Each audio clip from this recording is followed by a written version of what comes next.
I had no intentions of working in architecture because I was throwing pottery and as for a living and also playing drums, and that wasn't going to work out.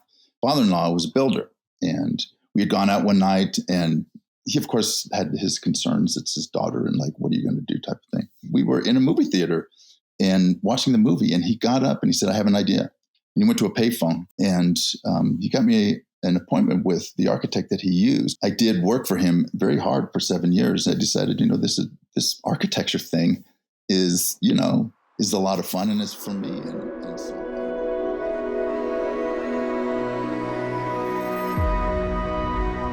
Welcome to Titans of Trade. I'm your host, Constance Dunn, and today we welcome someone who is very accustomed to building big, beautiful classical structures and many other types. Welcome, Kevin A. Clark. Thanks. Yeah. So is there something you want to talk about that you're working on right now that's particularly exciting or interesting or evocative to you? Well, there is, yes, because I'm about to take on 2 new projects. One of them is to add a guest house to a house of mine that was actually in that recent book by Rizzoli. So it's becoming more of an estate, is growing as his family grows as well. So, and it's a nice challenge, to sort of get back in the mindset of the house that I had done before, which is, it's a very comfortable house. It's not a huge house. When I say that, sometimes it sounds stupid because it's about 6,000 square feet, but compared to some of the homes that I've done in the past, it's not modest, but I don't know how to put it. It's a comfortable house. Right. Sort of a human scale, which is the same as the house that I did. This client, I did the home in Hawaii that you had come in contact with me about, and he's in the process of selling that, and he's gearing up to do another one in a different spot that is probably more conducive to his lifestyle and his family and so forth, because it's grown.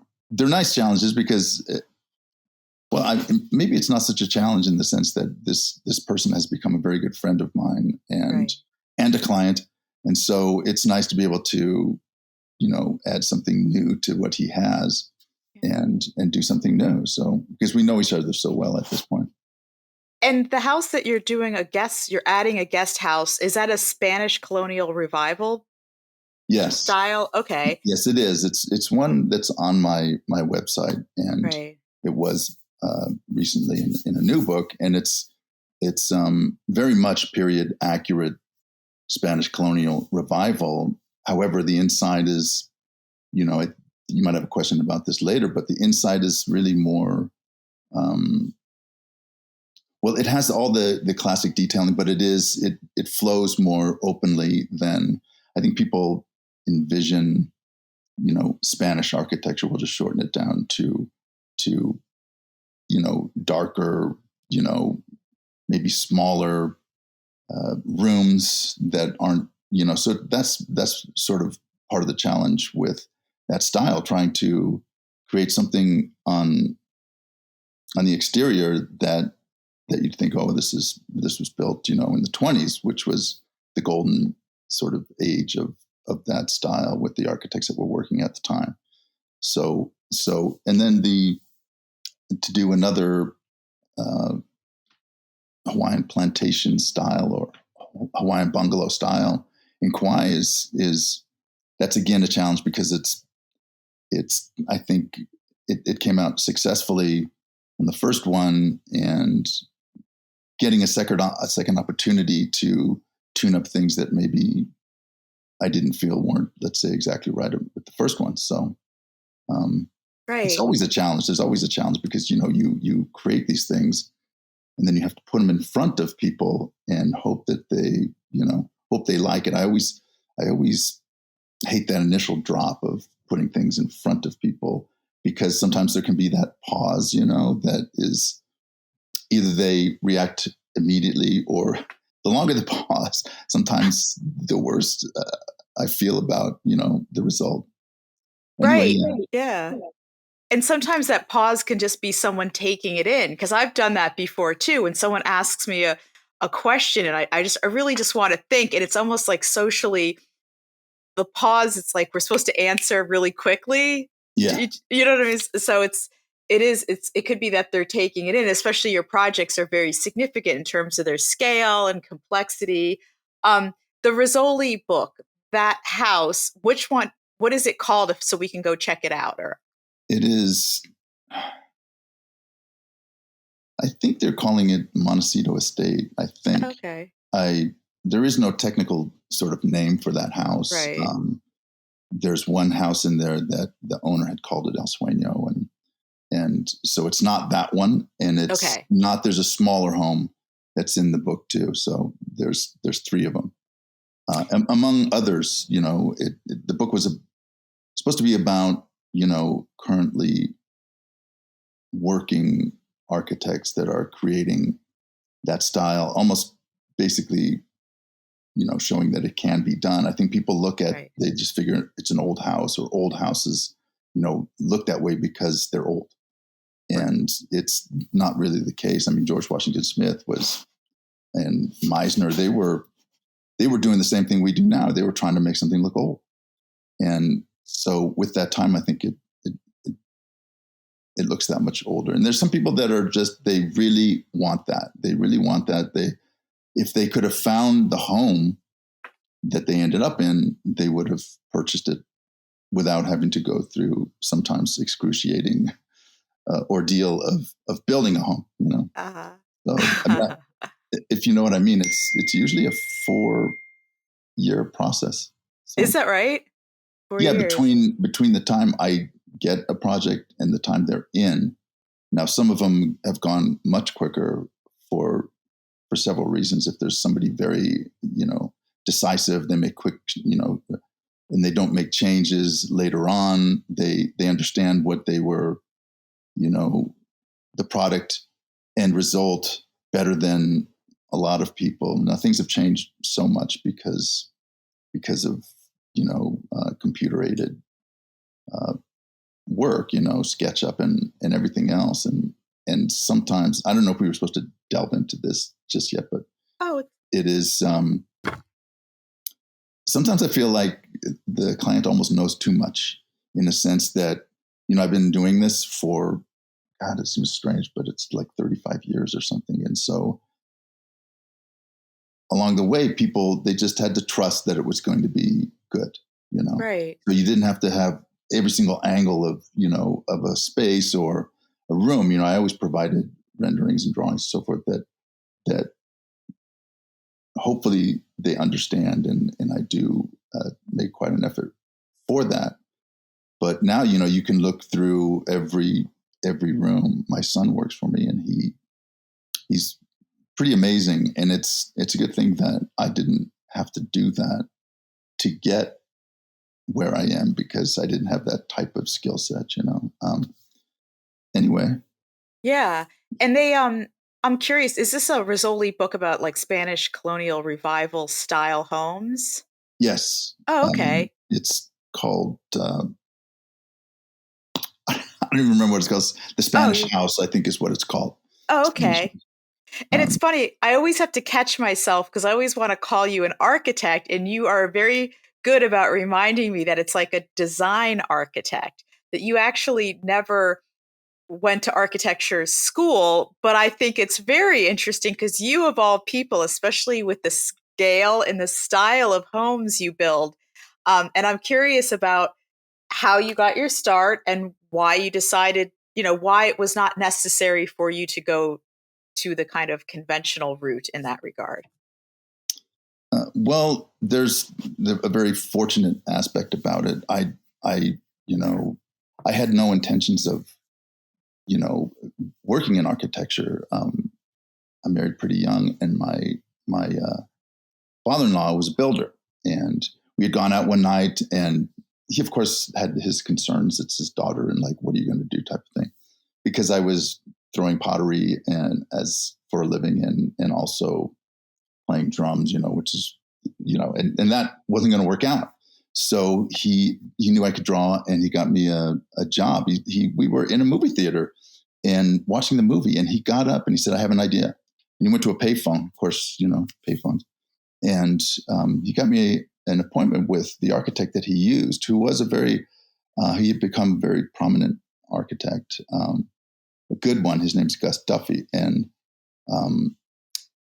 so it worked out. And I sort of fell into it. And at the time, again, I was a good delineator and draftsman, and I really took to it. And after, I don't know, a couple of years, I decided, this architecture thing is a lot of fun, and it's for me. And so I worked really hard.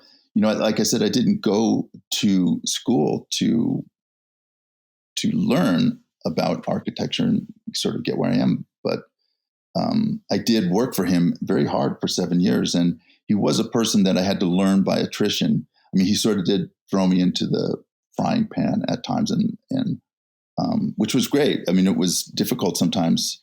And at towards the end, I was designing a good portion of his buildings, and he trusted me to do that. I don't know why in some ways, because I don't look at that as, I'm sorry, just a second. Oh, sure. This is really stupid. Anyway, so yeah. And so 7 years is a long time to work. And especially as a draftsman, it's typically a very low paying job. At least you get to a certain point. And so I started doing work on the side, and people like little things, a bathroom addition or a master bedroom, or, on homes that had no real significance. And somehow I just got opportunities along the way, and made the best of them. And I think I worked really cheap early on. And so, people got bargains and just diligence, I guess, working really hard. And it's not like, you pay your dues, of course. And I was not a good student, so I'm not sure how that would have worked out. It wasn't for me, to dig in a very practical way was more for me. Yeah. And Gus, you obviously had native talent, because you were working with Gus, and I'm sure he saw that about you. He did. So, yeah. I mean, yeah. And I think I still keep in contact with him, and I think he liked, that I really put my head down, and I didn't have any attitude, and I was just so happy to be drawing, and drafting that back then, you could, you had to draft up very, very simple things, whether it was schedules. There was it's so much different. You can print up 1,000 sheets of, now of just, borders and things like that. And that's what I was doing at the time, at least to start out with, because it was a necessary thing. And why would he spend time doing that? But as it went along, it became more important for me to glean from him what he was doing and start, creating the structures, all the components, structural aspects, and, roof plans. That it can be difficult. And now my structures they might not look like very difficult to put together, but in fact they are, because of certain aspects that I use to create interest, especially in a Spanish Colonial Revival home. And speaking of, I want to ask about those things that you do to create interest, but I also just have to ask, what do you think it gives you, the fact that you were a draftsman and you had like a big eraser and a pencil and you're over a draft table and you're doing this by hand in this very analog way, and now it's very different. Obviously it's moved to CAD and other kind of computer based. So, but having done both and having come up in the analog way, what do you think it gives you as an architect that's different or extra? Or there is working out certain perfection in, as I've gone along. My son is very technical, and I've had other draftsmen, but drafts people, and but the way we go back and forth is different, and he can talk to me as other people wouldn't, and so he gives me a hard time about certain things, and it'll break it down to, this dimension is 20 feet 3.25, and I'll tell him framers don't work that way, but there is a perfection aspect of it that just, like concerning plate heights and things like that in, for a roof. And there's especially with Spanish Colonial Revival homes, to add interest, there is a lot of asymmetry, and roof plans or the roofs themselves have to have a lot of interest. I mean, sometimes I think it's what people notice more than anything, or it registers, but maybe they don't know necessarily why it registers that way, but it's indicative of that type of architecture. And so CAD will, sometimes there's a perfection, and I'm sorry, I bifurcate all the time, but it is something that is almost, counterintuitive to design of that type of architecture, because you can't delineate it the way it needs to look. I mean, I still draw everything, in my plans, all the exterior elevations, interior elevations are hand drawn out of ink and black pencil, and or color pencil sometimes, but but all the technical aspects are initially done by me, but then put together by CAD. And for some reason, I think that now people can read CAD drawings. My clients, they really react positively to them. I was in a meeting that not that long ago with the Montanito Architectural, getting the acronym now, but they actually do check your plans, and they comment on the architecture and so forth. And one of them, a well-meaning lady, but she said, these are just pencil drawings. These are just hand drawings, right? And because that's what I present to them. And, you feel like reminding somebody, I mean, some of the greatest structures, imagine Frank Lloyd Wright without his drawings, or George Washington Smith, Wallace Neff, Gordon Kaufman. It goes on. And but again, I got off that topic. He worked with you on a house you did in the North Shore.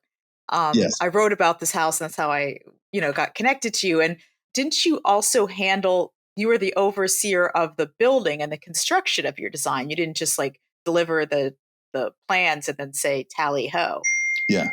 No, and it really never is that way. But I think it goes back to how I took on Spanish architecture, or whatever I've done, because I've done sort of Long Island country homes. I've done homes I did 4 or 5 homes in Connecticut, and the same in Santa Fe. And I always go back to the roots, and that's what I did with the home there in Hawaii. And there's several architects that really created, in a sense, that style. And that wasn't the only thing they did, but they sort of, they did really, really beautiful structures and things that they actually worked so well with the climate. Like you said, there's very large overhangs, and there's a lot of rain, but the interior had to be something quite different. It's like anything I've done. If you achieve something in terms of a period aspect, it works great for the exteriors, which I think means a lot to people. But the interior of the house you're talking about in particular is very, very open plan and very livable. I love the scale of the house, because it's not, these homes that I've done homes up to 35,000 square feet. So this home is one of the homes that I would have loved to keep for myself. Right. And to do it remotely, I did visit the site, not like I normally do with the house here in LA or Santa Barbara, because I can get there so quickly. It's a technology thing, which is great. At the time we were calling it GoToMeeting, but I was able to work with contractors in that sense. And FaceTime is amazing. I was able to do most of my supervision through FaceTime.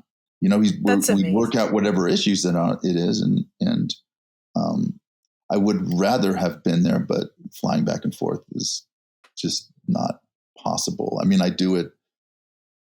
I was with him to help select the property that he purchased to do it. And then, like I said, I probably went 5 times, but FaceTime really is amazing, and GoToMeeting, And or Zoom now they call them for the most part. right. And your son was part of that project very much. Yes. Yeah. And one of the things about that house is you mentioned the interior, because of course there's the exterior, the structure is very like classically Hawaiian, but the interior is very, very, I would say, of the moment, and how it really takes into consideration how people live. There's like a really nice seamlessness with the outdoors, the way you did that, and then the way that like the kitchen's very large. And there was a technical aspect that I thought was kind of notable as well, that you tucked in a lot of like home automation, but did it in a very kind of under the radar way. And I was curious about if you could speak to that a little bit about your approach. Again, just, again, classical, look, and then very, very comfortable for, this moment we're living in, and for families, and for the flow. And then of course the technology not being overbearing. Yeah. I have to say there's also hiring the right people to work with, for that technology aspect.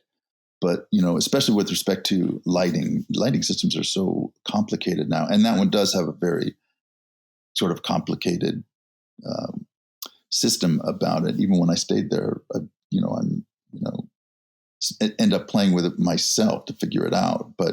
And then, the audio, and part of my job is trying to hide all of this equipment, the Right. Tesla battery walls and so forth. And so there's these home runs that go to these closets and that kind of a thing. And it's evolving now so quickly. I used to do lighting plans myself, and now it would be sort of absurd. There's a specialist for pretty much anything, and finding a good one is part of my job. And I learn every single project. Seems like I learn something new about that. I was curious about Spanish Colonial Revival because you're very known for that, although you've done other styles.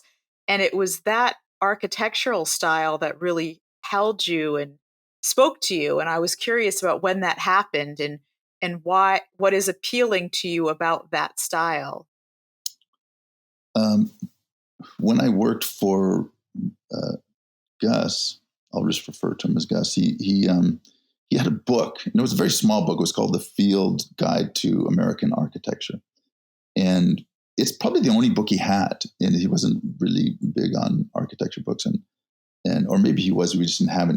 And this one, it had these little images of these great homes all over the country, and because it established what certain things about the style. But anyway, I looked at it, and it the homes just immediately worked for me. And I grew up in Venice, California, and riding my bike through Venice and Santa Monica.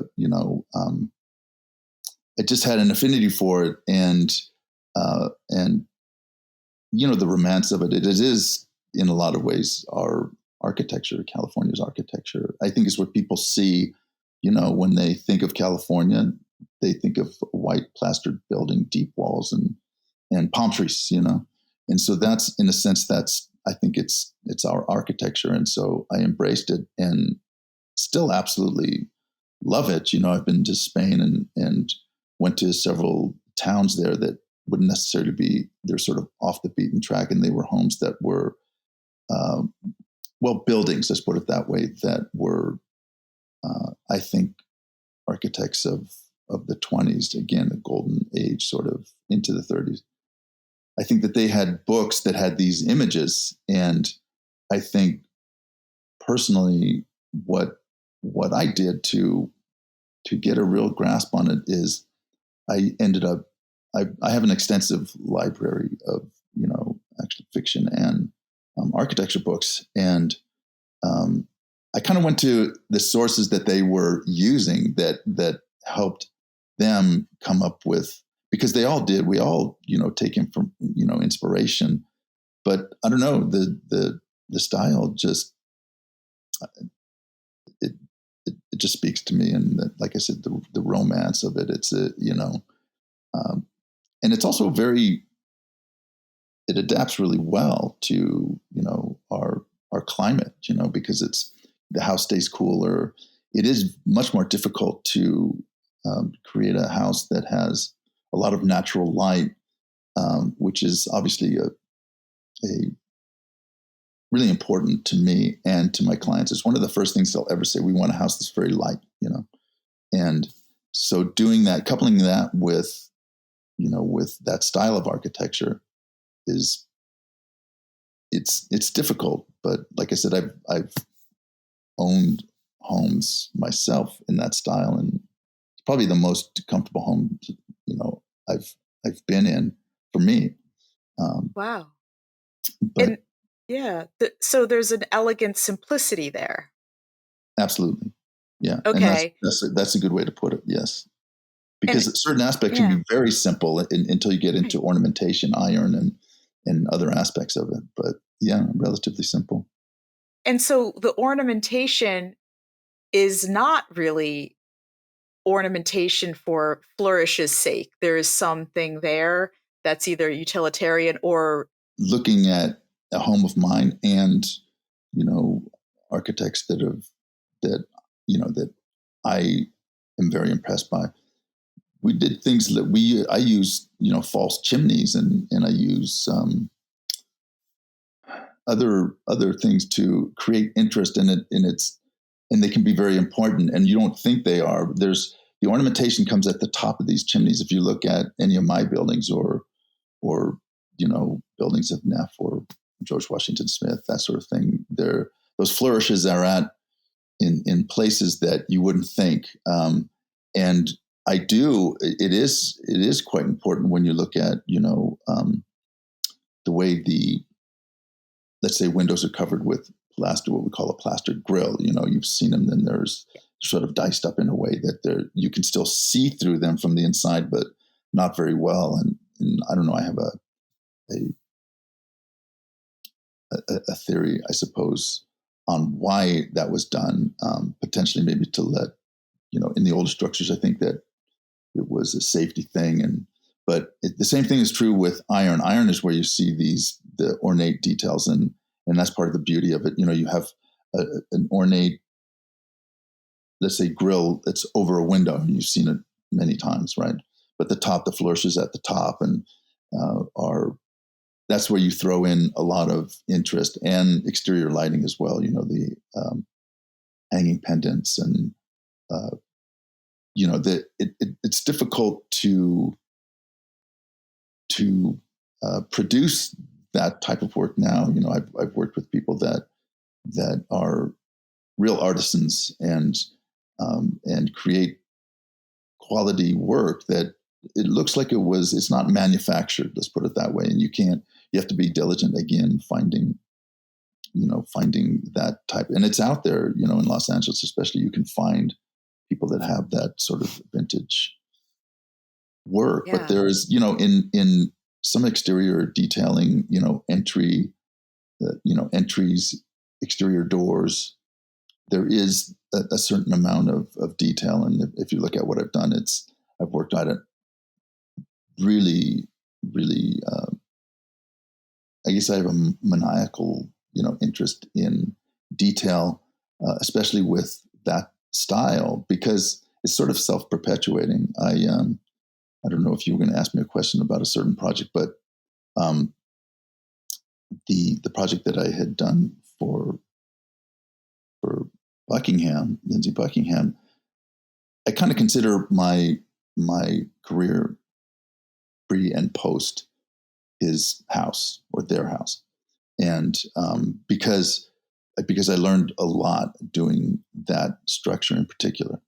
So it's been good to me, and like I said, people I've lectured on it, and a lot of my work comes from the houses that people see, and one way or another they find out, and so, like I said, it's been really, Yeah. really good to me, and um, like I said, the style just works for me. Everybody has something that that works for them in Yeah. particular, the sensibility. And that house was built on the site. There had been a Neutra house on that site. Is that right? Well, The yeah, previous yeah, house was a Richard Neutra.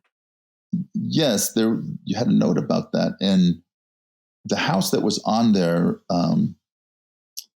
he had for a long time, and it wasn't going to be it wasn't a family type of home, or at least that's how they felt, and there was reluctance to raise that structure, but um, I don't believe that it was a Neutra house, and Lindsay is quite an aficionado, and I don't think anybody in their right mind would tear that down, a Neutra structure.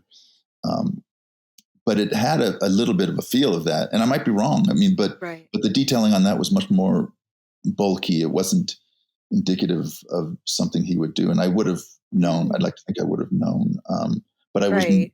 probably much more focused on what was beyond than Right. the house itself, Right. because the site was just a spectacular site, and it was a pleasure to site a new home on it without taking into consideration anything about the previous structure. So, Of course. And to get to know the site, did you spend a lot of time just sitting up there or walking around? How did that work? well, For yeah, I yeah. mean, maybe less time than one would think. I remember there's a architect, I think it was Cliff May, that would actually pitch a tent and stay on the property. Things now are very different. It wasn't like that. You couldn't go on Google Earth or anything. But yeah, I certainly went around the property several times, trying to establish what was beyond, and if we lost this tree, what's beyond that. And as Lindsay said, he gets a lot of energy from the city. Now they're no longer there, but um, and the strange thing about that project is that the house that I initially designed turned out to be something that they didn't, whatever reason, they didn't. It wasn't something that was uh, sort of doable, or anyway. So I had to go sort of back to the drawing board, literally, and reestablish something completely different, which turned out to be the Spanish house that you see. Previously, the previous design was really more of something that they had seen, and was really more, I don't know, contemporary Italian type of structure. And at the time I was disappointed, because they have to get back into a completely different mindset. The home turned out to be this was part of the reason. I probably 5,000 less square feet. So it was a dramatic um, difference in square footage, and it turned out that I was able to sort of let go of the previous design, and that took a while to do, but come up with something that was really far, far better, and something that I'm very proud of the interior of that home, but also the exterior. And I tend to focus a bit sometimes on exterior elevations, maybe more than I should, as opposed to aspects of the floor plan. But that floor plan, and there's several floor plans that I've done that I think are very, there's a very original aspects to them, and that was one of them. And just I was pushed very, very hard on with that project, and also with the designer as well, who was very already well known for certain uh, joy and intensity for period architecture. And so I was sort of pushed along, and felt really comfortable with it. And so But to get back to your question, I don't know. I think it's almost criminal to remove a nitrous structure, and I don't think that it was. Although somebody might think it was. It was very open, but it was, sort of weak on bedrooms and Right. practicalities, kitchens. Now kitchens are pretty much everything. In older structures, they were these little things. A lot of people had a lot of help back then. A home that I owned, which was I had originally was a George Washington Smith home, and I don't know, I think it was like 4,000 square feet or 5,000, something like that. And basically, I had to tear everything down except the living room because it was really bad.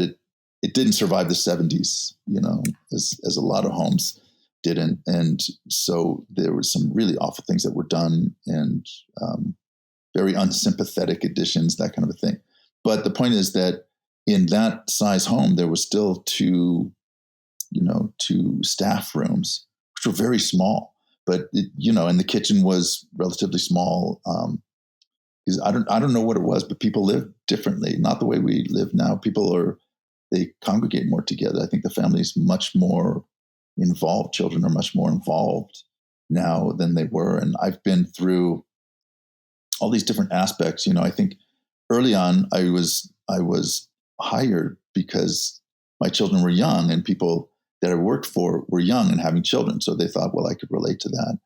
And now, my clients a lot of them are much older, and they have grandchildren. So that's the thing and I have grandchildren now. So it's like this. I've gone through this whole cycle that, quite an experience, And before I forget, we were talking about your renderings earlier, and they're very lovely. And I was on your website, and we have one that we just wanted to put up for those listening to this or watching this on YouTube. And Kieran, if you could put up a rendering of Kevin's, because they're pieces of art. They seem like art unto themselves, and they're very lovely. And I Thank know you. that this was an art that is not always practiced anymore. I'm waiting for it to load up, but you're right. I mean, it's yes. Unfortunately, this home wasn't built. Okay. It's really, really was an extreme disappointment. Look at that. It's just so beautiful. And so you had mentioned you've built homes that are like 35,000 square feet. Your demeanor is very mellow. You seem very mellow and very centered. And a project of that scale, um, were you ever like secretly freaking out or getting nervous, or are you just always this calm about everything? No, probably not.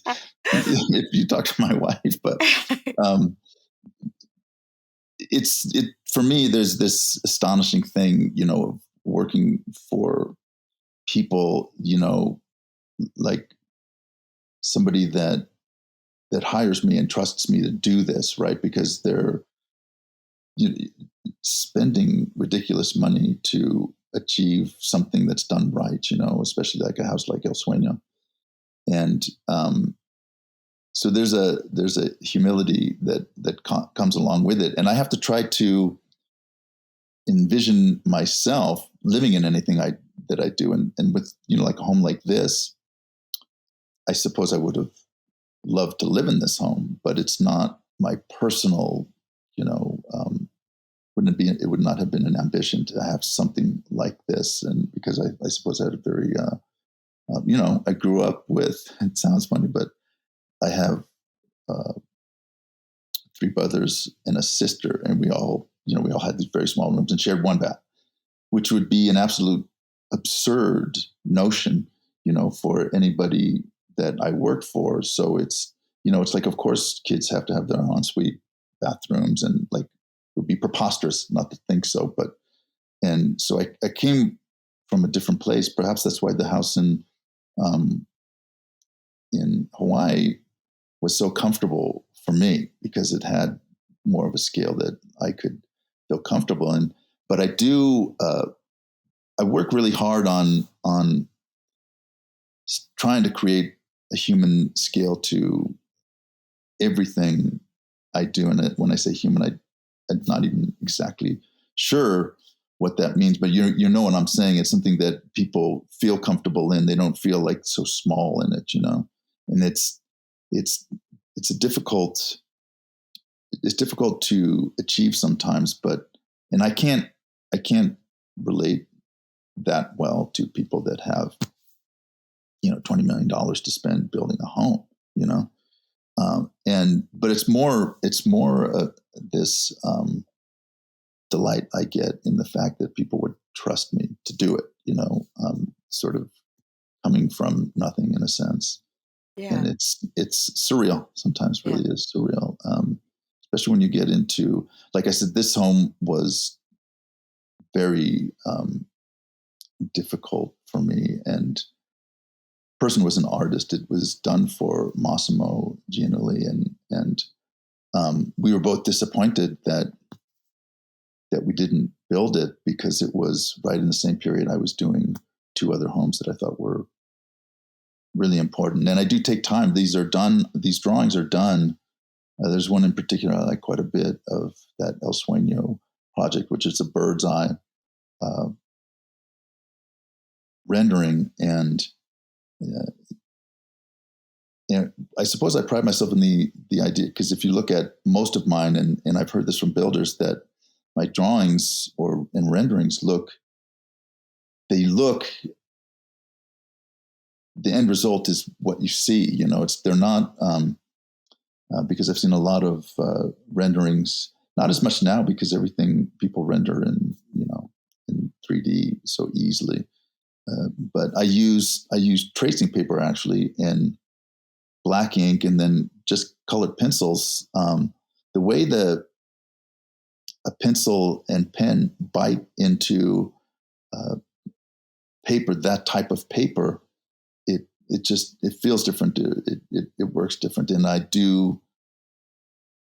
love putting together something like this, because in the process, I work out what I know isn't going to be aesthetically pleasing. So I do love setting these things down in front of people, because it's almost never disappointing, because it's a culmination of a lot of dreams. And, my clients don't take it lightly. They're very, always very tickled by it. My dog is here getting up. And there's a lot of specificity in these renderings. Yes. There's much more that meets the eye here. Like, you've worked out everything in these. Yes, I have. And that's because I spend, I work out all the, even panel designs.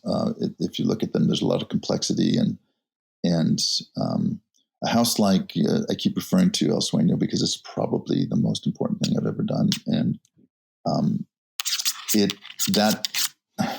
okay. Sorry. It's that one, that property was an amazing property. And I sort of, people say these things, and sometimes I have issues believing it, but that one sort of did, so I would say, reveal itself to me, that, in the sense that I walked on that property and I could see what I think that the end result would be. Okay. All right. So it was a real vision in that regard. Yes. Okay. I believe so. I'd like to think that's what it was. It's, I guess reveals itself would probably be the way to say it, but it doesn't happen all the time. It did with that. And all my initial drawings for that are exactly what you see, including, the door, all the door designs. And in that case, it's not true with everyone, but it sort of poured out of me, in a sense. And it was a special project. And the owner, I had just come off of this, what you have right now, and I was very disappointed. And the owner was a fantastic guy. And the first thing he said was, "Let me tell you something. That's not going to happen. That's not going to happen with me. It will be built. You draw it, and I'll build it. Whatever you draw, I'll build." And he was special for that. And I'll be sort of eternally grateful for that opportunity. And that was a project that I probably visited, I don't know, at least 50 times under construction. Wow. So you're It was practically very, very, very challenging structure. But in some ways, elsewhere. it's not my most successful in terms of work, Right. people hiring me. Which is another home that has been a gift that keeps giving. But Right. It's anyway, so almost that like the the, drawings yeah. are in some ways I consider them really more um, illustrations in some ways because they're not. There's more sort of crude, sketches that come out, and they're probably just as interesting. It's just that they don't end up that much on plans themselves. I They're see. more a visual for a client, and so those are kind of special. They're in files, so they're you know I go back and take a look at them now and then, and just can't believe all the work that I've done and all these drawings, and I had a lot of energy at a Yeah, certain and point. all these houses, and you're still creating them. So I look forward to your new creations, and we thank you so much for joining us on Titans. Thank you. I enjoyed Yeah. it.